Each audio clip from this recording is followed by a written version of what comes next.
O aplicativo do Cresce São Paulo é a principal ferramenta de acesso aos serviços e comunicação do Conselho. Faça agora o download na App Store e na Play Store. E siga nossas redes sociais no Facebook e Instagram. Boa noite a todos, boa noite a todas. Em primeiro lugar, eu queria dizer da minha honra de estar aqui no Cresce. Vou repetir meu nome para aqueles que não me conhecem, é Marcelo Silveira, né? E a Ana Maria Diniz me fez o convite, eu fiquei muito honrado, ela nem imagina o porquê. Primeiro motivo, por estar em meio a vocês, que movimentam o mercado, circula riquezas e faz essa Franca acontecer. Vocês sabem disso. Segundo motivo é que eu sou de Dourados, Mato Grosso do Sul, e eu vim para a Franca em 91. E meu pai foi corretor de imóveis 45 anos. Então, quando eu pisei aqui no Cresce, eu lembrei de uma história. Quantas vezes o telefone fixo, não tinha celular, telefone fixo tocava, era o cliente, ele saía correndo. Quantas vezes ele chegava feliz em casa, fechou um negócio. Quantas vezes no outro dia ele estava triste, porque quiabou, que nem diz, né? O termo aqui mineiro. Enfim, quantas histórias ligadas ao corretor de imóveis eu tenho na minha infância. E que me trazem aqui com muita honra, viu, Ana Maria, porque é um lugar, é um espaço que eu respirei a vida inteira. E tenho também uma empresa de consultoria imobiliária, mas é mais voltada para a REURB, regularização imobiliária, não tem a ver ainda, ou então uma questão voltada só aos mecanismos e os modelos de negócio que são aplicáveis ao direito aos negócios imobiliários. Mas não tenho nem Cresce, e a minha empresa de regularização não necessita, mas é uma coisa que ficou na minha mente, né, é um dos ainda... Me perguntaram esse dia se eu queria fazer doutorado, eu falei, não, eu quero ficar firme nos meus negócios, mas o Cresce é algo que me chama a atenção. Bom, eu sou professora da Faculdade de Direito, sou advogado, e na minha advocacia eu tive aqui... Posso falar sem microfone? Vamos ver como fica? Fica mais íntimo, mais intimista. Por causa da gravação. Então, na minha advocacia, de uns anos para cá, pelo menos 10 anos para cá, mais que isso, eu tenho atuado muito na incorporação imobiliária e loteamento. Ora ajudando terrenistas, ora ajudando empresários, e a gente sempre tenta olhar o negócio imobiliário não como uma advocacia que vai dizer não pode, sempre tentando olhar para que a coisa aconteça. Quando você junta dois empreendedores, afinal, o terrenista também é um empreendedor.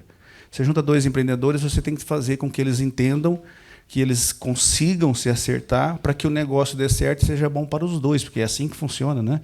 Quando o empreendimento dá certo. Então, eu acabei me envolvendo bastante com o mundo do direito imobiliário. Fui para São Paulo, fiz uma pós no Secov, é uma das maiores associações de empreendedores imobiliários do país. E fiquei lá 1 ano e meio estudando, claro, indo e voltando, né? E me apaixonei por esse mercado imobiliário, e por isso eu vou comentar algumas coisas com vocês, mas já vou dizer, é um bate-papo, tá? Estamos aqui em poucas pessoas, vamos deixar isso bastante tranquilo. Se tiver alguma interrupção, quiser perguntar alguma coisa, vamos tratar isso como um bate-papo, tá? Fico à disposição de vocês para que seja realmente um bate-papo. Então, meu escritório chama Silveira e Basso. Há 30 anos eu advogo, como eu falei, eu tenho a Lucema, que hoje está restrita a fazer REURB, no final vou falar um pouquinho disso. E hoje eu vim falar para vocês da segurança jurídica na aquisição de imóveis. Eu vou dizer com toda certeza, tem muita gente aqui que tem mais experiência que a gente nessa questão. Esses dias o Wagner chegou no meu escritório com um tanto de certidão. Eu falei, nossa, de onde você tirou tanta certidão, né, para a gente analisar? Eu advogo para um cliente que comprou um imóvel de um cliente dele. Então, assim, hoje eu vejo a preocupação que vocês têm, né, para que as coisas sejam regulares, sejam válidas. Então, vou aqui talvez chover no molhado, mas vou dividir um pouco da minha experiência com vocês. Os temas são segurança jurídica na aquisição de imóveis, cuidados no loteamento e incorporação, e REURB sob expectativa, ou, na verdade, sob a perspectiva, o nome está errado ali, o estagiário errou, sobre a perspectiva do corretor de imóveis. Eu vou deixar essa pergunta para responder no final. Vocês já imaginaram o quanto de comissão que dá uma REURB? Só adiantando um pouquinho. REURB é aquela regularização imobiliária de loteamentos clandestinos que estão sendo regularizados. Eu peguei esses dias, estava em Patrocínio Paulista, com um loteamento com 120 lotes. Vocês imaginam quando nós regularizarmos? Falei ontem com o doutor Túlio, o promotor, para ver o que era possível, a promotoria também fazer nesse sentido. E vocês imaginam Patrocínio Paulista daquele tamanho, quando a gente, em um loteamento, conseguir dar matrícula para 120 pessoas, o que isso vai movimentar. Vocês vão concordar comigo, e vocês têm mais condição de fazer essa conta do que eu, que quando você tem uma chácara no contrato de gaveta, né, que a gente chama, tão famoso, e quando você tem uma chácara com matrícula. Fala para mim mais ou menos o preço. O que vocês acham que sobe em termos de valorização? É significativo, não é? Você vai vender uma chácara naquele contratinho ou vai vender uma chácara com a matrícula individualizada? Então, você imagina o que isso vai movimentar. Eu estou fazendo isso em Patrocínio, Ribeirão Corrente, Cristais, Franca. Tem 3 projetos, uns 5 e ainda em estudo. Enfim, e tem muita coisa para vocês fazerem com terrenos regularizados. Tem muita coisa para vocês fazerem. Porque aí você começa a vender algo que você vende, faz escritura, a verba da matrícula e tudo que vocês sabem, porque se torna regular. Bom, já falei aqui de direito, mas falei já também de uma oportunidade de negócios, né? Isso que a gente também tenta fazer aqui. Visão geral. Antes de falar do direito, eu queria falar só algumas coisas bem rapidamente. Tá? Eu fui pesquisar, e também lá no Secov, em São Paulo, na AELO, Associação dos Empreendedores do Loteamento do Estado de São Paulo, a gente vê muita coisa que, às vezes, é paralela à nossa atividade de advogado. Por exemplo, hoje sempre se fala em incorporação de tecnologias. Esses dias eu recebi de um corretor um videozinho de um imóvel. Achei interessante. Mas vocês sabem que isso já tem hoje as experiências que você faz de inteligência artificial, de metaverso. Né? Você entra no imóvel, com base na tecnologia, né? Com base no ambiente virtual, você entra, visita o imóvel, abre porta, fecha a porta. Então, eu achei interessante a proposta dele de mandar o vídeo, mas eu achei que já estava um pouquinho ultrapassado. E daqui para frente vai ser cada vez mais. Né? Então, a gente tem que ficar muito atento, gente. Eu repito, eu tenho um carinho muito especial pelos corretores, por tudo que eu já expliquei. E também, quando a gente vai fazer negócio, a gente pensa muito nesse tipo de situação. Vamos ver, né? Eu tenho esse zelo com os parceiros nossos de mercado. Experiências imersivas para o cliente, tem que oferecer presença nas redes sociais, Instagram, YouTube, tornar-se essenciais para os corretores, permitindo a divulgação de imóveis e a construção de uma marca pessoal sólida. Eu tive alunos que deixaram o direito, entraram para a corretagem por conta de rede social. Começou a divulgar, falou, não, eu não quero mais advogar, não, eu quero vender imóvel. Vários exemplos para dar para vocês. Então, olha aqui que a rede social trouxe de oportunidade para cada um. E a pessoa deixa uma marca pessoal, né? Acaba deixando ali o seu estilo, o seu jeito. Automação e networking, o que é isso? Automação de processos, ferramentas CRM, que é Customer Relationship Management. O que significa isso? É um software de você acompanhar seus deals, seus negócios. Hoje você visita um cliente, onde você leva essa base de dados? O que aconteceu lá? Você anotou um detalhe? Então, às vezes, o cliente fala assim, não, eu não quero troca. Por exemplo, você anotou em algum lugar, ele não quer troca? Porque, às vezes, você liga, você quer troca? Fala, mas o cara saiu daqui ontem. Só um exemplo, né? Poderia ser outra coisa. Então, hoje você tem ferramentas, você joga as informações, antes de você pegar o telefone e ligar para aquele cliente, você vai lá nessa ferramenta e você já degrava o que ele falou, tem os principais tópicos, ela acompanha aquele cliente. É bom que a gente fique atento a isso, né? Demonstra. Hoje, gente, o mercado está extremamente exigente. E olha, quantos corretores nós temos em Franca? 1.500? Nossa, advogado passou de 3.000, para vocês verem que. Eu achei até que era mais. Então, a gente tem que ter um diferencial, não é verdade? Ah, sim, o clandestino, o caixa 2. Entendi. Síndico. O porteiro, porteiro tem muito, é verdade. Participar de eventos e palestras, o exemplo é isso aqui. Eu tenho certeza que, por mais que vocês tenham nesse ramo imobiliário muito mais experiência que eu, alguma coisa eu vou acrescentar para vocês. Nós estamos falando disso agora. Então, a gente tem que estar ligado nisso. É bom sair um pouquinho do nosso mundinho, né? O que mais? educação contínua. Eu assisti esse vídeo ontem, domingo. É aqui do Cresce. Ó. Essa palestra chama Perspectivas para o Mercado Imobiliário em 2025. Aqui do Cresce. Assim, penso que a pessoa afiliada ao Cresce, o corretor, ele vai estar olhando o que está acontecendo no mercado diante da própria instituição, e a instituição mais poderosa do Brasil em termos de mercado imobiliário, é o Cresce, não tem outra. Então, o cuidado que o Cresce tem com trazer palestras interessantes. Esse Gilberto Britos, não sei se vocês conhecem, ele está trazendo tudo que tem para esse ano de tecnologia. Tem outras que falam de mercado, falam de finanças, enfim.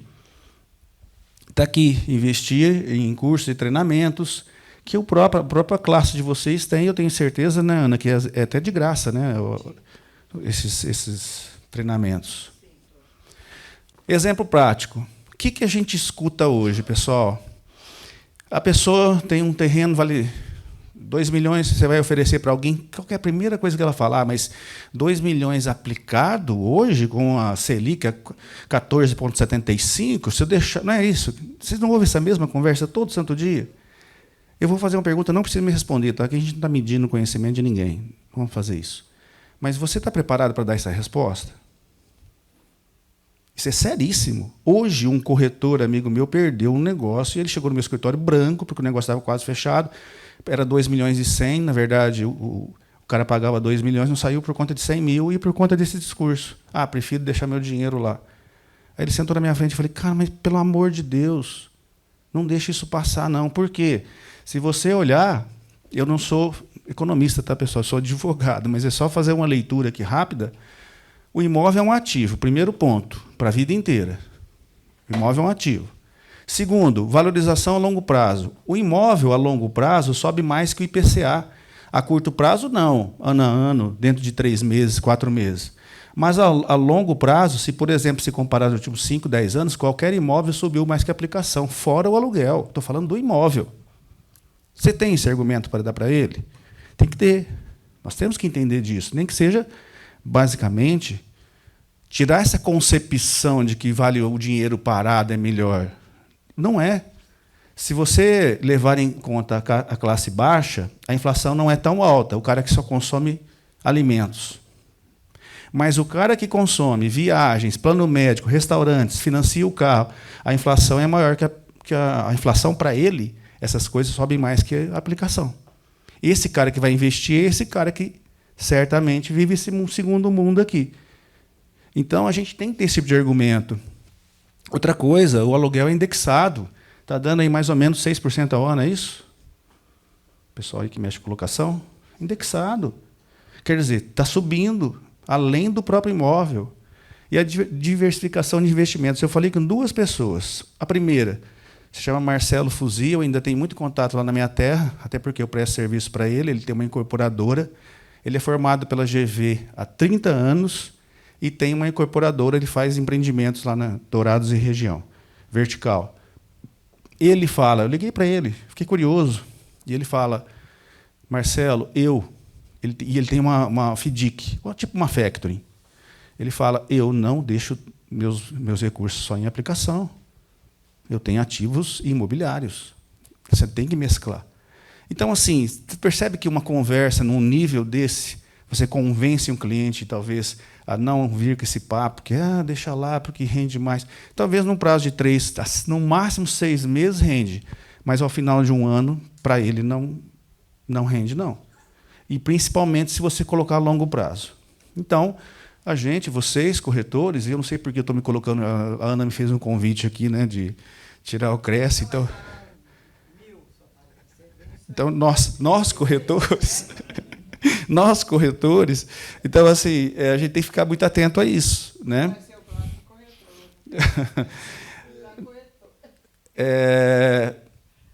Exemplo prático, imóvel versus aplicação financeira. Então, continuo falando disso, né? O que eu faço? Não, isso aqui são desafios, tá? Que veio o título do outro slide. O que eu faço diante de desafios atuais versus novos nichos? Desafios atuais, juros altos. Hoje não se financia mais com recursos da FGTS, os recursos da Caixa estão escassos. Você vai financiamento em CDI, ou algo do tipo, os bancos oferecem lá CDB, o juro vai ser maior que o FGTS e afugenta um pouco o cliente, não é isso? Sim, esses são desafios nossos. Poucas linhas de crédito. Por que poucas linhas de crédito? Porque não está podendo usar os recursos lá do fundo de garantia e o dinheiro está caro. O próprio banco não está disponibilizando muito. E terceiro, o aumento do custo de obra. Você sabe por que aumenta o custo de obra, além da questão do dólar, etc.? Mão de obra escassa. Estão sabendo disso? Vocês que trabalham no dia a dia aí. Hoje, se você achar servente de pedreiro, já pensou nisso? Por quê? As pessoas não querem mais esses serviços de segunda escala. Elas querem jogar no tigrinho. Eu estou falando isso porque eu tenho um pedreiro, e aí eu fui lá esses dias, passei, enfim, ele falou assim, não, o servente, na hora do almoço, ganhou no tigrinho e foi embora. Aí eu falei, mas quanto que ele ganhou, né? Não, ganhou R$70. Ele falou que o dia está ganho. Foi embora, no outro dia ele volta. Eu fiquei pensando nisso, né? Enfim, esses são nossos desafios. E se o cara não constrói, não consegue construir, ou se a construção ficou cara, é mais difícil vender, concorda comigo? São os nossos desafios. Mas vejam, 2025, tá? Nós temos 2 nichos que continuam bombando. Talvez Franca não, Franca sente o reflexo um pouco mais que os grandes centros, por causa da mentalidade do pessoal de não ser ousado em morar numa casa cara, num apartamento caro. Franca é mais conservador, concorda? Em geral. Mas muito, né? Mas você veja bem, os imóveis de luxo continuam sendo vendidos em São Paulo normalmente, até cresceu esse ano, subiu. E o Minha Casa Minha Vida tem uma faixa agora até 500 mil.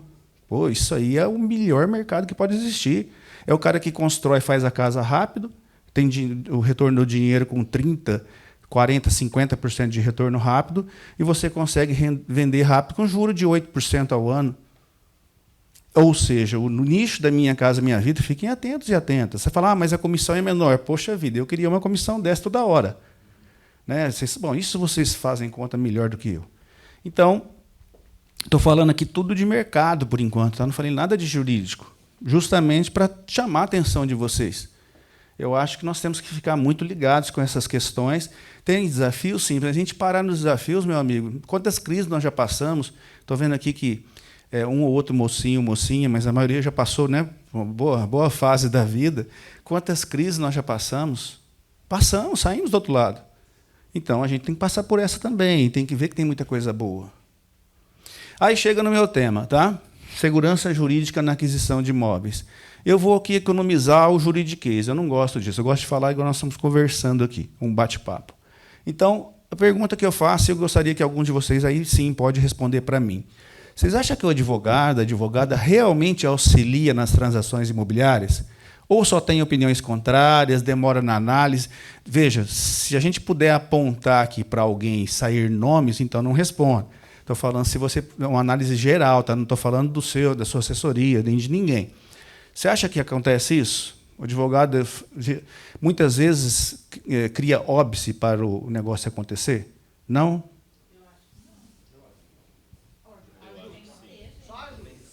É? Então, esse preconceito não existe mais. Que bom. Por que eu estou falando isso? Porque... Pois é, Ana, mas eu queria pensar um pouquinho, jogando um pouco de luz sobre a minha classe, tá? Não estou falando, repito, nominalmente de ninguém. Mas o dizer o não é muito fácil. A Cirela, em São Paulo, esses dias, comprou um lote, um imóvel de 18 milhões de reais, e quem vendeu o imóvel para ela tinha dívidas no valor de 60 milhões. Aí você fala assim, como que a Cirela comprou um imóvel de 18, sendo que quem vendeu o imóvel para ela tinha uma dívida de 60 milhões, mas tinha ativo de 500. Quem vendeu para ela tinha 60 milhões de dívidas, mas tinha ativos de 500 milhões de reais. Eu acho que algum advogado ajudou ele. Claro. Isso que eu estou falando, às vezes o obstáculo, se para só no obstáculo. Qual que é o obstáculo? Dívida de 60 milhões de reais, eu estou comprando um terreno de 18, não vou comprar. Opa, compro sim, por quê? Porque a dívida, a empresa tem outros bens que possam responder para aquela dívida. Só que isso gera um due diligence, uma pesquisa Enorme, sentar e fazer contrato, e, enfim, isso é uma engenharia jurídica muito grande. Mas, pasmem vocês, em São Paulo, onde eu conheci meus mestres aí do direito imobiliário, a primeira consultoria falou para não fazer o negócio. Porque talvez o bem mais líquido que eles tinham, aquele terreno num lugar muito conhecido. E veio uma segunda consultoria e falou, não, vamos cair para dentro, a gente ajuda vocês. Então, a gente tem que... tem muitos de vocês que são advogados aqui? Levanta a mão, por favor. Doutor... Só bacharel? Nós estamos aqui juntos desde 2006. Eu terminei em 2008. 2004 você entrou? Já tem 22 anos. Pessoal, o que a gente tem que entender? Que a gente tem que transformar o não em sim. Nós, advogados, temos que transformar, e vocês, corretores, também, sem risco. Difícil essa equação, né? Mas numa arquitetura jurídica bem desenhada, tem jeito, com garantia. Então, esse é o nosso desafio. Mas eu gostei eu achei que vocês tinham mais preconceitos com relação à nossa classe. Eu achei que vocês iam falar, não, doutor, vocês são muito difíceis. Que bom, Marta, ouvir isso. Que a nossa classe está... Mudou, né? Eu lembro, você me fez lembrar da época do Moema, que a gente veio em 2005. 2002, todos os assessores jurídicos daqui diziam que não dava para fazer. O colega seu de Ribeirão, que eu já era de Ribeirão, que fez, deu segurança para o cartório e deu segurança para o empreendedor fazer a transação e registrar o loteamento. Quer dizer, tá vendo? Falar não é fácil, né? Você tem que falar o sim com ressalvas e resolver os problemas. Você tem 4? Bom, bacana. É isso mesmo, a gente tem que cercar de... O tema da palestra é segurança jurídica, né? É isso, tem que ter muita segurança. Bom, análise documental na venda e compra imobiliária. Eu sempre gosto de usar o termo venda e compra. Tá? Eu acho que para alguém comprar, alguém tem que vender primeiro. Mas, geralmente, o pessoal usa compra e venda. Né? É uma discussão que nós ficaríamos aqui a noite inteira, não vai chegar em absolutamente resultado algum. Mas tudo bem, eu sempre gosto de usar o termo venda e compra. Análise documental na venda e compra. Prevenção de fraudes. Como evitar fraude contra credores e fraude à execução. Vou aqui basicamente dar o diferencial dos dois, que a gente vê o pessoal falar muito errado, o que não é incomum, até porque alguns são técnicos, outros não, na advocacia. Fraude contra credores é quando a pessoa vende os seus bens, não tem processo ainda, mas já existem as dívidas. Ela correu e saiu vendendo. É fraude contra credores. Fraude à execução é simples, é quando já tem processo. Você está frustrando a execução do processo. Então, simples. Tem processo, fraude à execução. Não tem processo, fraude contra credores. Tá? Esse marco simples para a gente diferenciar.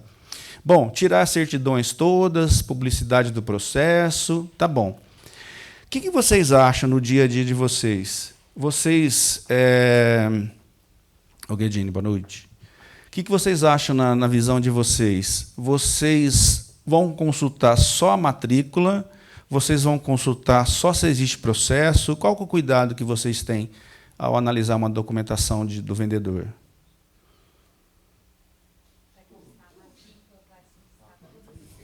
Tudo. Olha lá, o tanto de certidão que ele levou para mim esses dias.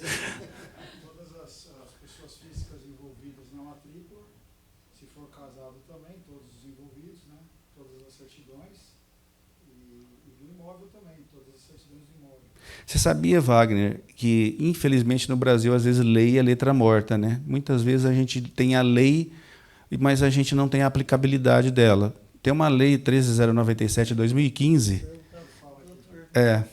que da concentração dos atos na matrícula, o doutor conhece bem, que bastaria você consultar a matrícula.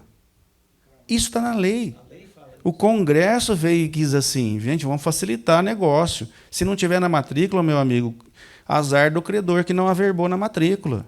Pode vender, o terceiro vai ser sempre de boa fé. Mas, infelizmente, no mesmo ano, a lei que eu dou aula, que eu tenho livro, que é a 13.105, que é o CPC, Código de Processo Civil, fala que fraude à execução é quando a pessoa se reduz à insolvência ou tem demandas capazes de reduzi-la. Ou seja, a pessoa que tem processo. Ora, você tem que consultar processo, então, a lei do mesmo ano. E aí joga para a jurisprudência nos nossos tribunais. E os nossos tribunais nem sempre são pacíficos em entendimentos, né? Nos últimos anos, a gente tem visto aí alguns sustos, né, emanados dos nossos tribunais aí. Então, na prática, tirar todas as certidões, como vocês estão fazendo. Por mais que tenha uma corrente do STJ que fala que vale a publicidade do processo, as pessoas hoje têm condições de consultar processos, não é isso que a lei diz. E o próprio STJ depois mudou esse entendimento. O STJ está tendendo também a considerar apenas a matrícula. Ou seja, aquele que compra e não tem nada na matrícula é um terceiro comprador de boa fé. Mas não vai nessa, não. Estou só dizendo o que diz a lei. O que diz a lei é uma coisa, o que pode acontecer lá na Justiça do Trabalho, na Justiça Civil, é totalmente outra. Esse é o nosso judiciário. Auditoria e certidões. Então, um lembrete, tá? Continuando falando de auditoria. Pulei alguma coisa aqui? Não, isso mesmo. Gente, CDA, certidão de dívida ativa, eu já vi negócios muito serem anulados por causa disso. Você falou, então, olha, então eu tiro todas as certidões, certo? Eu tiro a certidão de fórum, eu vou na matrícula, não tem nada. Mas nós temos que tirar a certidão negativa de todos os débitos estaduais, municipais e federais. Por quê? Porque tem um bendito artigo 185 do Código Tributário Nacional que fala que se a pessoa tiver CDA emitida, certidão, inscrição de dívida ativa, o fisco tem prevalência e é má-fé se você vender, se o vendedor vender. Ou seja, sem qualquer processo. Eu já vi cliente meu perder, a gente entrar com embargo terceiro e rodar. E perder a ação. Ele comprou, tirou todas as certidões, não fomos nós que assessoramos, e depois apareceu lá o fisco, penhorou e disse que a venda é nula, foi nula, porque tinha inscrição na dívida ativa. E ele não tomou cuidado de tirar justamente a certidão da Receita na época. É complicado isso, né? O fisco sempre tem prevalência, sempre tem privilégio. Sim, aí você está adiantando um prazo. Qual o prazo que nós consultamos? 10, 15 ou 20 anos? Vintenária? 10 anos? Se nós formos atender, os tribunais estão caminhando para 10 anos, por conta da prescrição do Código Civil, que o máximo é 10. Só que, gente, ninguém tira dos advogados imobiliaristas, como eu, o pedido, tira de 20. Agora, vamos imaginar que você comprou um imóvel, você está comprando um imóvel. O doutor Cosmo, sou ruim de nome, doutor, desculpa. O doutor Cosmo, ele está te vendendo. Só que ele comprou esse imóvel há 3 anos. Você vai tirar a certidão só de 3 anos? Você tem que tirar só dele? Você vai tirar dele, quem vendeu para ele, e se foi dentro dos 10 anos quem vendeu para ele, e mais. Eu iria até 20, já que estamos na brincadeira mesmo, vamos até o final. Segurança jurídica. Mas, assim, já é um pouco de excesso, dizê-lo. Mas, de qualquer forma, dentro dos 10, se tiver 10 vendas, pesquisar todos, a cadeia dominial, todos. Não tem nem dúvida. O que mais? As certidões, né? Auditoria completa, ampla auditoria no passivo e do ativo. Hoje vocês têm ferramentas, gente, que a gente não tinha antigamente. Aqui o site dos registradores, Cred Localiza, Assertiva, Seguro Cred, Sniper. Tudo isso vocês têm nas mãos. Uns, você paga só como a registradora, você paga só o custo da certidão.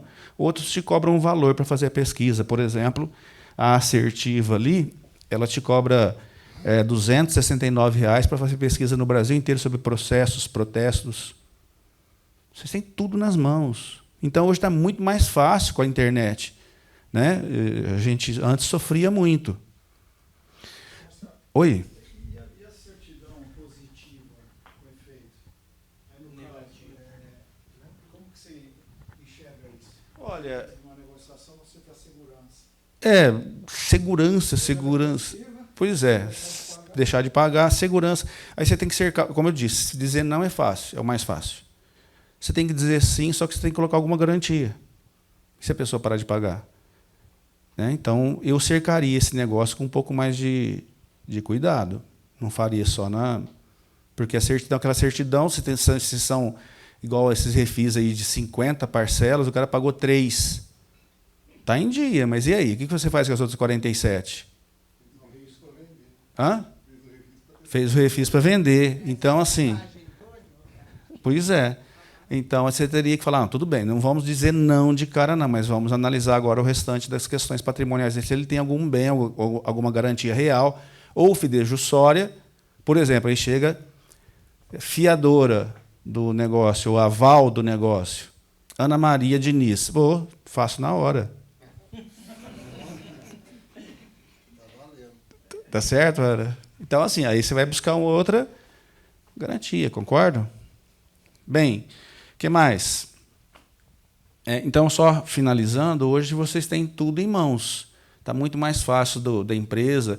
Eu vejo lá essas franquias, aqui eu não conheço todos vocês, conheço o Parra abriu a franquia lá da Remax, elas têm uma assessoria muito pesada nessa questão de certidões também, né, de segurança na aquisição. O próprio sistema delas faz isso. Né? É interligado com esses? Aliás, a pesquisa que nós fazemos antes de divulgar o imóvel, antes até de precificar, para você ter ideia. Entendi. Se tiver um documento, vai influenciar no preço. Entendi. É isso mesmo. Bom, vamos lá. Para frente aqui. Estender ou não a pesquisa também para o nome de pessoas jurídicas das quais o atual proprietário faça parte, ou do mesmo grupo econômico, eu sempre fiz isso. Sempre fiz isso. A pessoa tem 10 empresas. E aí você tira as certidões dela, mas ela faz parte do quadro societário de outras 9. Como é que estão essas empresas? E se um dia se desconsiderar a personalidade jurídica dessas outras 9 empresas numa ação trabalhista e vier o nome dele, CPF, ser responsabilizado? Para vocês terem uma ideia da surpresa que é nosso judiciário, Tribunal Regional Trabalhista, tá? Segunda região, esclareceu que o fato de empresas diversas possuírem um sócio comum não caracteriza grupo econômico, até porque atentaria ao princípio da livre iniciativa. Essa visão que foi corroborada pelo STJ num recurso especial, está aqui no pezinho do slide. STJ é nosso órgão máximo civil, né? O Superior Tribunal de Justiça. Então, veja, já tem uma visão um pouco mais de preservação do negócio, e não de preservação do bem. Vocês entenderam isso aqui? Às vezes a gente fica muito preocupado. A pessoa está vendendo, está limpo nessa empresa, mas ela tem outras empresas. E aí? Mas tem que se analisar, e cada caso é um caso, né, Ana? Cada caso é um caso. Entendido, gente? Qualquer dúvida, se eu estiver passando meio rápido. Informação para vocês. É indispensável a citação válida para a configuração da fraude de execução. Então, você vai lá, pesquisa que o Cosmo, então, não tem... Ele tem processo, mas ele não foi citado ainda. Gente, pela redação da lei, olha como que é confuso o nosso sistema jurídico. Pela redação da lei, olha só, é indispensável a citação válida para a configuração de fraude de execução. Ou seja, o Cosmo tem o processo contra ele, mas, em tese, ele não sabe, ele não foi citado. Ele pode vender o bem e você seria terceiro de boa-fé? Pelo texto do CPC, sim. Mas vocês fariam uma situação dessa? Hoje o processo é público. A gente volta lá naquilo que o STJ falou. Atente-se à publicidade dos atos processuais. A gente fica, peraí, eu vou na matrícula, eu vou no processo, eu vou na situação, para onde que eu vou? E aí o advogado cria esse não instintivo, que ele fala, não faz isso. Mas a lei está falando diferente. O Cosmo não foi citado ainda, ele é vendedor de boa-fé e comprador de boa-fé. Mas eu não arriscaria. Mas é o que está na lei. Então, o que eu quero dizer para vocês, em resumo? Você vem confundir nossa cabeça? Não, eu vim dizer o seguinte. A nossa lei, muitas vezes, ela vem ao reclamo de nós, cidadãos, para tirar um pouco essa burocracia, tornar menos complexa a relação de venda e compra. Mas, infelizmente, os juízes não as aplicam de forma homogênea. Cada um interpreta de sua forma. E aí vai sair esse monte de certidão que o Vagnão me chamou, chegou um dia para mim, mostrou um calhamaço. Falou assim, dá uma olhadinha para mim. Foi o Vagnão, sexta-feira, 4 horas da tarde, você dá uma olhadinha para mim? Eu falei, Vagnão, você é legal, obrigado. Mas deu tudo certo, né? Depois, deu tudo certo. Enfim. Até porque as certidões eram todas negativas.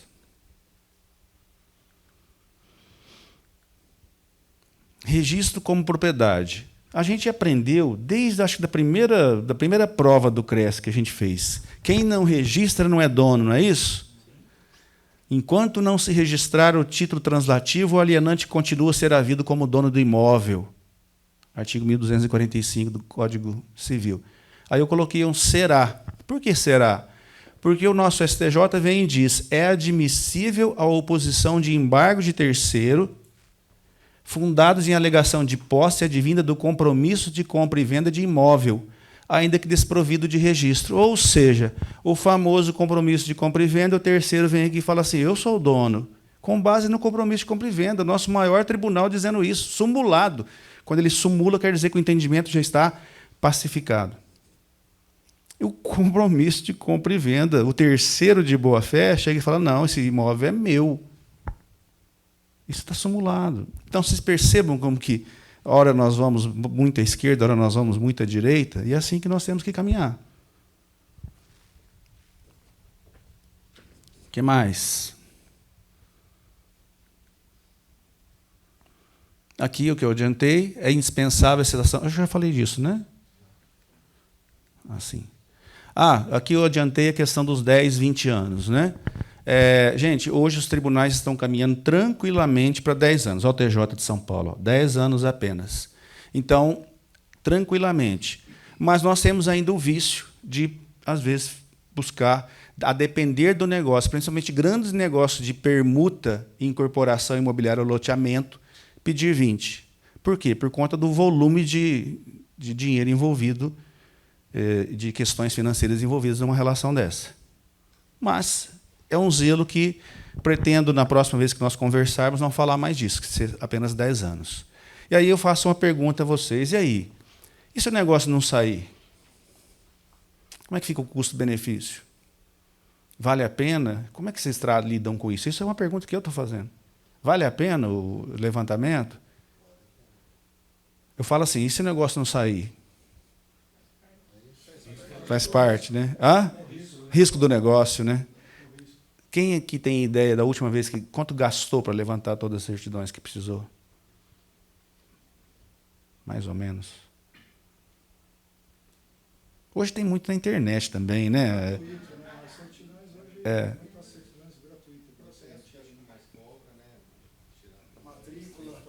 Matrícula atualizada também. Mas o problema é quando você tem muitos proprietários, né? Coproprietários, você tem que tirar de todos, aí vai avolumando, né? Mas também quando tem coproprietário, geralmente o negócio é maior, né?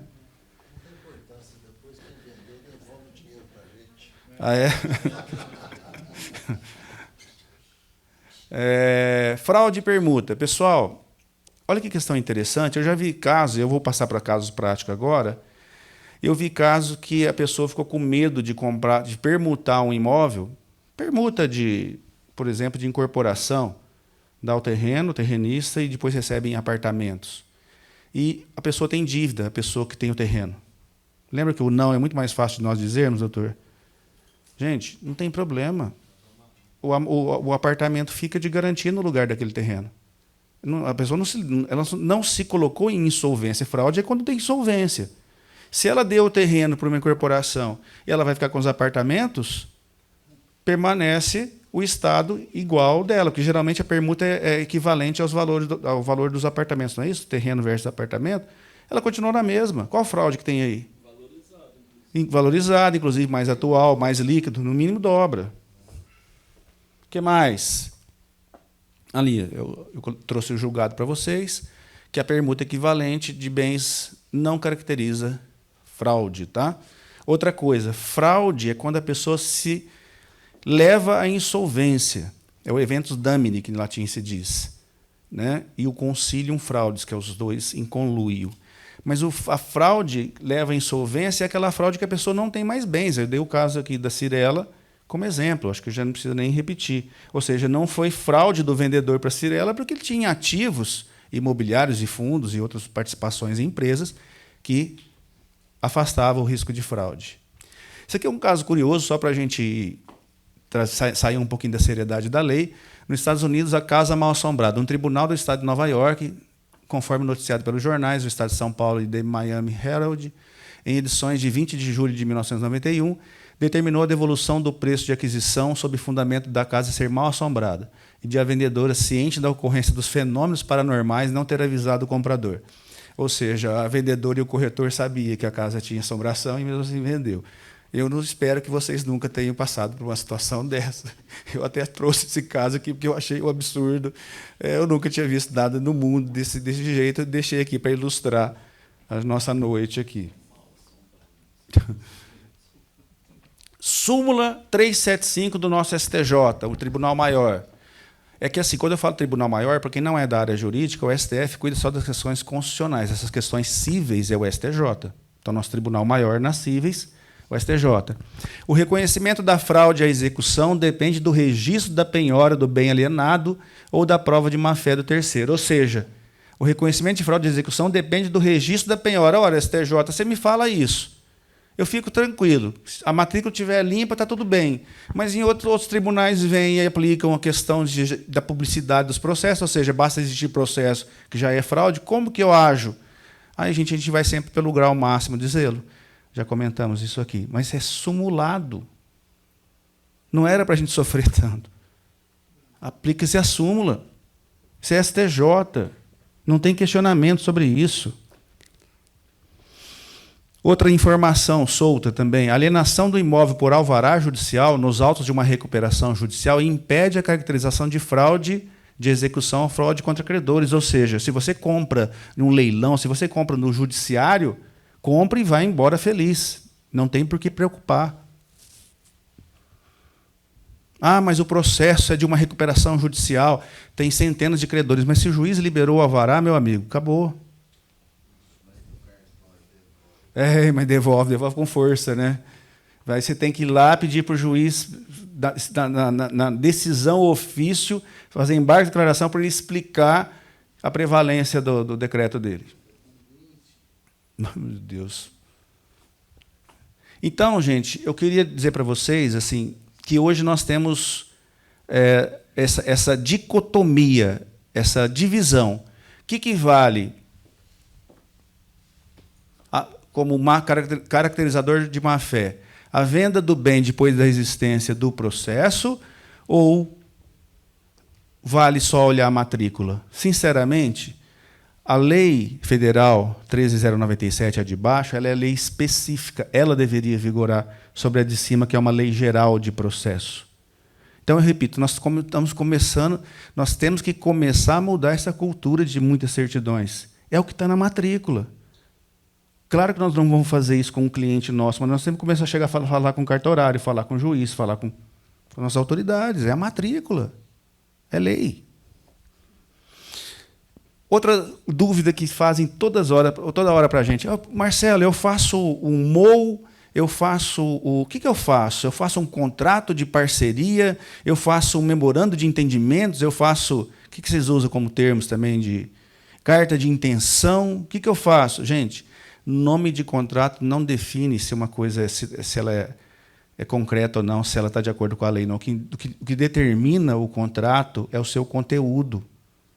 Se você fizer o MOU, memorando de entendimentos, e colocar lá que ele é irrevogável, deixou de ser MOU, ó. Você sabia que tem diferença entre promessa de compra e venda e compromisso de compra e venda? A promessa não precisa cumprir. No Brasil, até isso, né? A promessa não precisa cumprir. O compromisso, sim, porque ele seria irrevogável. Gente, mas se a gente escreve promessa e coloca que é irrevogável, acabou. O que importa é o conteúdo. Então, às vezes, muitos de vocês perguntam para a gente, né, nós advogados, o que eu faço? Um compromisso, uma promessa, um MOU, que é um memorando de entendimentos? Gente, faz o contrato que você precisar e que não deixa a pessoa desistir. Esses dias eu vi um negócio aqui numa cidade aqui próxima, com um VGV de 60 milhões, um pequeno loteamento. Pequeno não, né? 180 lotes. VGV de 50, 60, 70 milhões. E o cara fez um compromisso com o terrenista, fez lá um MOU muito bem feitinho e colocou uma multa de 100 mil reais. Passou 15 dias, veio o concorrente dele, chegou na família e falou, não, você quer 100 mil reais? Espera aí. E destratou, foi embora. O cara estava já fazendo projeto, pagou 100 mil reais. Mas Marcelo também tem que pagar as perdas e danos. Sim, mas o cara estava no comecinho do projeto. Que perdas e danos são essas? Um dia, daqui 5 anos, eu iria ganhar 60 milhões se eu vendesse os lotes. Esquece.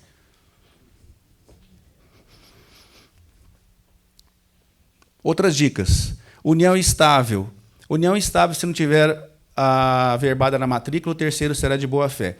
O próprio nosso STJ também já disse. A união estável para servir de oposição daquele que faz parte da relação, ela tem que estar averbada na matrícula. Gente, como é que nós vamos adivinhar se a pessoa tem lá uma namorada que não é namorada? Como que a gente vai adivinhar isso? Então, o STJ não, gente. Se não tiver averbado na matrícula, não tem como o terceiro saber. Agora, cabe a nós também fazermos as pesquisas, e principalmente aquela, né, mais interessante aqui de Franca, né, que é, né, o Disque Peão lá, né? Eu tomo café, hoje não mais todo dia, mas pelo menos uma vez por semana, ele na padaria, Parada do Pão, e eu passo ali, eu fico sabendo de tudo, gente. Eu tenho o hábito até de ir à missa às vezes 7 horas da manhã e passar ali 7h40, né? Os caras falam, Marcelo, você está fazendo errado. Você tem que vir aqui e depois na missa pedir perdão. Porque lá a fofoca corre solta. Mas é um monte de gente boa, tudo amigo da gente, enfim. Outra coisa que acontece toda hora, pergunta que se faz toda hora. Eu posso passar a escritura por valor mais baixo? Gente, isso vocês sabem da aula disso. Eu vou falar só da minha área, tá? Questão fiscal, sonegação de ITBI, sonegação do ganho de capital, do lucro imobiliário. Pode tomar, eu tenho clientes respondendo por isso. Vira penal, tá? A questão fiscal vira penal. Crime contra a ordem tributária. E civil. Eu vendo um imóvel, vale 2,5 milhões, eu passo por 1 milhão, dá uma nulidade, eu tenho que devolver o dinheiro. Quanto que a pessoa vai devolver? 1 milhão. É o que está assinado. Então, cuidado com essas coisas que a gente acha normal, tá? A gente pode estar trazendo para os nossos clientes uma responsabilidade muito importante. Não é normal. Marcelo, mas se eu não fizer isso, o negócio não sai. Cada um com o seu critério. Estou dizendo o que diz a lei. Tá? Casos práticos, tá? Para a gente já ir finalizando. O conjunto probatório indica que o contrato de compra e venda do imóvel penhorado foi pós-datado ou objeto de fraude após o pedido de penhora do bem. Aí também não, né? O imóvel penhorado, o cara vai lá e faz um contrato correndo de venda com data anterior. Não dá, né?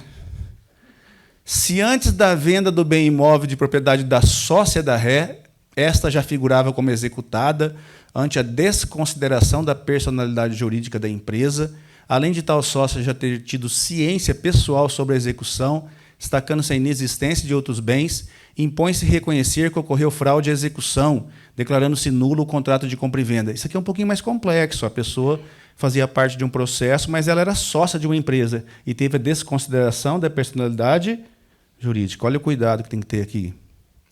Fraude. Terceiro caso prático. Essa fala ao nosso coração, né? Me colocando aqui como corretor. Vai pedir essa licença aqui para Ana. É inequívoco que o corretor de imóveis deve atuar com diligência, prestando às partes do negócio que intermedia as informações relevantes, de modo a evitar a celebração de contratos nulos ou anuláveis, podendo, nesses casos, constatada a sua negligência, quanto às cautelas que razoavelmente são esperadas de sua parte, responder por perdas e danos do corretor. Quanto que essas perdas e danos? Sei lá. Você vai calcular dependendo do prejuízo que a pessoa teve. Dá um exemplo, tá? Não vai longe, não. Esses contratos de loteamentos clandestinos. O artigo 6º do Código de Ética dos Corretores, ele fala que o corretor não pode agir em desacordo com a Lei, óbvio, né? Mas as leis que regulam o direito imobiliário. Está na ética da punição. Ou seja, você vendeu um contrato de gaveta, gente, quem nunca, né? Mas não vou aqui perguntar quem já fez, para não constranger, mas quem nunca? Seria um ato que pode te levar a perdas e danos se a pessoa lá na frente perder esse imóvel. Já tem promotor e juiz dando decisão aqui em Franca de demolir casa de 3 milhões de reais. Eu mostro a sentença para vocês. Tanto que eu vi na REURB uma forma de regularizar tudo isso, e eu vi aí, tenho trabalhado muito com isso, e não escondo, se alguém precisar, tiver uma indicação, também tem comissão. Pelo amor de Deus, óbvio. Então, tomar bastante cuidado com isso, tá? No quarto é mais ou menos igual, por quê? Porque aqui o corretor escondeu os riscos econômicos e legais do imóvel. Penúltimo slide. Como o corretor ganhar mais na questão de loteamento e incorporação? Pessoal, faça uma conta comigo. Você vai lá, arrumou uma área para um empreendedor, seja vertical, seja loteamento. Você ganha comissão sobre o quê? Eles fizeram permuta, tá? Sobre o que você calcula a comissão? Você achou uma área, um terreno para loteamento, um terreno para prédio, mas ninguém vai pôr a mão no dinheiro agora. Ninguém vai receber nada. Vão receber futuramente ou em lotes ou em apartamentos. De quem você recebe a comissão? Num caso desse. Você conseguiu, você que aproximou as partes. Eu acho que depende. Está tudo combinado entre eles. Ou do vendedor ou do... E qual o percentual? 5%. Do valor? Do lote? Do lote. Então, vamos colocar o lote lá, sei lá, uma área de 2 mil metros para construir um edifício. O lote vale o quê? 4 milhões? É mais ou menos isso? Um lote, faz essa conta aí, 20 mil metros. E se você, isso eu vi já mais de uma vez, aqui em Dourados mais que aqui, tem mais essa praxe. E se você falar, não quero comissão agora não, me dá um percentual no futuro. Ou exclusividade, muitas vezes, a resistência do próprio empreendedor, porque ele não gosta de deixar. O que acontece na exclusividade? Isso eu estou falando de conversa de botequim, tá? O que eu escuto da exclusividade? Os outros corretores ficam de fora e ficam queimando o empreendimento. Gente, isso é fofoca, tá? Não estou falando que é fato, não. Mas pode ser uma exclusividade de vendas, ou então uma divisão de exclusividade com outra. Mas vocês perceberam que, às vezes, dá potencializar, maximizar a comissão em vez de receber ali na hora? Claro que você vai receber lá na frente, mas se você recebe 5% de um lote que vale 4 milhões, 200 mil, a conta é fácil. Se você for receber 0,5%, 1% de um VGV de 100 milhões, 500 mil, 1 milhão. Só que lá na frente, daqui a 5 anos, na hora que vender, financia, vai recebendo, vira uma carteira. Contrato. Põe apartamento em garantia. Lá. Amigo, né?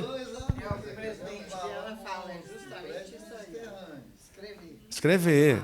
Não adianta. De boca, não.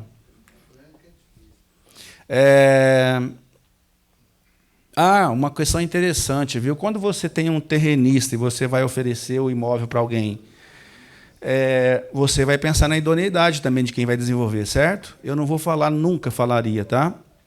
Mas tem mais que uma construtoras aqui em Franca que estão fazendo contratos sem prazos. Sabe onde está o prazo no contrato? De acordo com pesquisa de mercado. Quando eles quiserem. Então, ele pega o lote, não lança esse ano, não lança ano que vem, não lança no outro, e você fala, mas cadê nosso negócio? Não, eu fiz uma pesquisa de mercado, ainda o Franca não está bem para receber esse empreendimento, ainda não. Eu já vi vários. E, infelizmente, às vezes o terrenista é uma pessoa de idade, esperava aquilo para acabar a sua vida com dignidade e fica na mão de terceiros que vêm de fora. O corretor tem que ficar muito atento a isso. Mas o corretor vai ler o contrato? Vai. Ele, de certa forma, ele é uma garantia para o terrenista. Sim. Pois é. Mas se você tomar todas as diligências, isso fica mais fácil. O problema é você ver um contrato pronto e deixar a pessoa entrar. A importância do advogado. Do advogado. para terminar, loteamento aqui, o exemplo. Loteamento, contrato sem prazo, faseado de acordo com pesquisa de mercado. Já falei, nunca.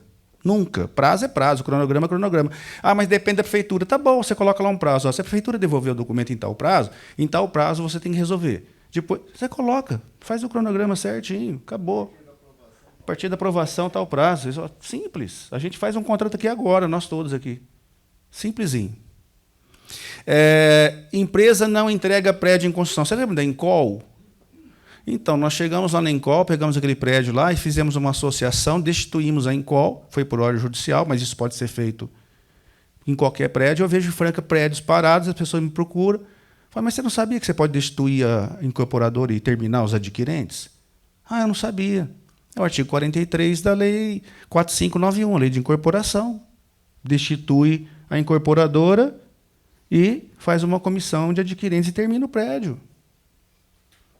Né? Tem solução. E, por fim, REURB loteamentos clandestinos. Eu adiantei para vocês. Cuidado com o loteamento clandestino. Não tem outro nome, tá? As pessoas falam de loteamento irregular para não ofender, mas é clandestino mesmo. Irregular é quando você aprova na prefeitura, ou para no meio, ou você aprova e começa a fazer de forma diferente. Esse é o irregular. Aquele que não tem nada, esse é clandestino. O nome é esse mesmo, infelizmente. Repito, cuidado ao vender terreno só no contrato de gaveta. Ações do Ministério Público, da Prefeitura Municipal. Em Franca, não vi nenhum caso, graças a Deus, de envolver corretagem ou imobiliária.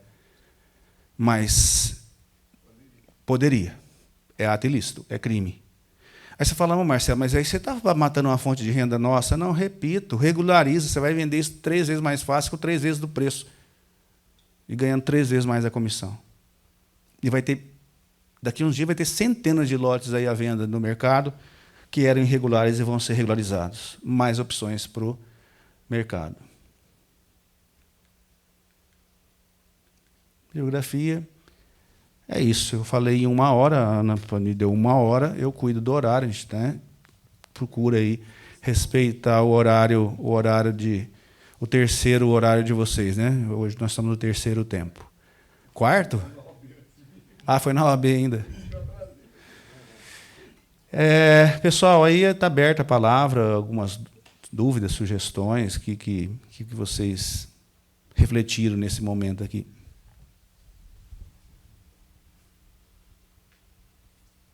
Ontem eu vi um termo, REURB inominada. Loteamentos aprovada até 1979. Sim. Que dispõe de algumas mais facilidade ainda para ser regularizada. A REURB nominada, ela é feita justamente para esses que estavam lá antes da própria lei, e ela tem que ser reconhecida pelo município com muito menos requisitos que a REURB EOS, que é a partir de 22 de dezembro de 2016, até 22 de dezembro de 2016. Gente, o que é REURB? REURB é uma forma de se alcançar do poder público uma CRF, uma certidão de regularidade fundiária. Vamos imaginar que cada cadeira dessa aqui seja um lote num loteamento. Cada cadeira dessa. Está lá, elas existem, não existe? A gente vai lá, mede, faz todo o trabalho topográfico, georreferenciamento, etc., faz um memorial descritivo, igual um loteamento normal. Só que vai lá, vai constatar. Doutor Cosmo, renda familiar, não sei quando, comprou quando, cadê o contrato, quem que é o loteador? O loteador vai responder a processo crime. Esse está respondendo mesmo, o Ministério Público está atrás deles. Vou te dar, então, seu lote tem 2.000 metros, então vou te dar uma CRF. Quando sair a REURB, ela vai para o cartório. Eu falei com o Dr. Capra, ele falou que não fez nenhuma REURB em Franca ainda. Eu falei, então vamos estrear isso aí. Ele falou, mas não é o Ministério Público que tem que fazer. Eu falei, Dr. Capra, pelo amor de Deus, o senhor não mata nosso serviço, não. Ministério Público a gente pode fazer também, o próprio morador pode fazer, né? O posseiro, o ocupante. É ocupante, viu, gente? Porque tem só a posse. A propriedade está no nome do loteador ainda. E aí a prefeitura emite esse CRF depois de um longo processo administrativo sem judiciário e abre-se uma matrícula mãe daquele loteamento e cada pessoa que chegar com a sua CRF, se preenchido os requisitos e aprovado o processo de REURB, ela vai ter a matrícula individualizada dela e vai se formando as matrículas filhotes daquele local. A pessoa sai, Marcelo, mas lá tem rua de 6 metros, de 5 metros 3 metros. Meu, é o consolidado. Se o poder público não foi lá antes derrubar ou não deixar montar, agora o poder público não pode chegar e falar derruba. O poder público atrapalhou a pessoa uma vez quando não fiscalizou. Deixou o loteador fazer. O poder público agora vem e diz, não vou te dar se você não regularizar. O cara é uma vítima. Tudo bem que quem compra um terreno de 30 mil reais também está entendendo que ele não está entrando em algo muito legal, né? Ninguém. Mas a REURB vem e fala, olha, o consolidado de um loteamento até 22 de dezembro de 2016 vai ser reconhecido como tal. Para vocês terem uma ideia, em São Paulo está tendo certificado para gerar matrícula de REURB de favela, de comunidade. Mede-se aqueles, sabe, os metros quadrados? Direito de laje. Mede-se da REURB, você é dono daquela laje. Pode testamento, você pode dar em fiança, em contrato de locação com garantia, você pode fazer um financiamento, colocar de... Está dando dignidade para o povo, está dando título. Então, se o Brasil não cuidou disso... Nós temos uma conta que... Nós temos 50% dos imóveis do Brasil irregulares. Se for pela 6766, que é a lei do parcelamento, ou a 4591, que é a lei da incorporação, meu amigo, não vai resolver isso nunca. A prefeitura aqui de Franca, até 2 anos atrás, você falava de REURB, eles davam risada. Eles queriam requerimento de 6766, da lei. Depois eles começaram a fazer simpósio, e a gente entrosando nisso também, tentando conscientizar e conversando com eles. Hoje tem, não sei se vocês ficaram sabendo, tem a comissão de habitação. Hoje o doutor Hélio Moura, advogado, procurador, foi convocado só para cuidar de questões atinentes à habitação. Uma equipe inteira para trabalhar com REURB. As pessoas estão levando a sério e tem que levar mesmo. É uma lei federal, desde 2016. Bom, é isso. Eu queria falar um pouquinho de REURB, sempre lembrando, apoie essa ideia aí, se você vê loteamento irregular. Por quê? Porque quando nós regularizarmos tudo isso aí, vai ter muita gente que nunca conseguiu vender por causa do problema de matrícula e vai conseguir vender. As pessoas vão construir, gera riqueza, gera ISS, gera IPTU.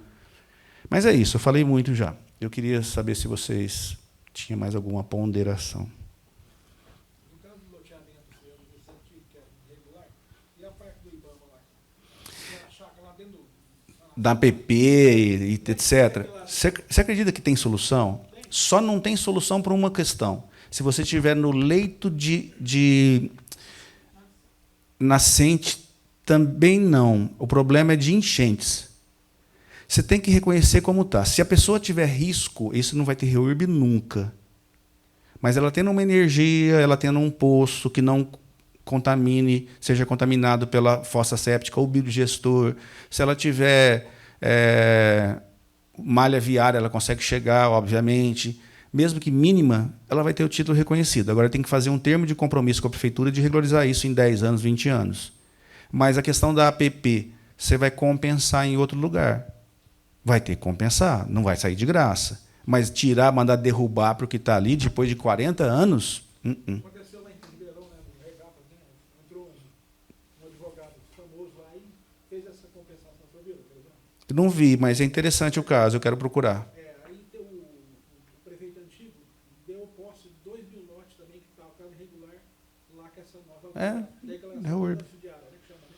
2016, 17, que fez, né? No nível nacional, né? É lei da regularização urbana.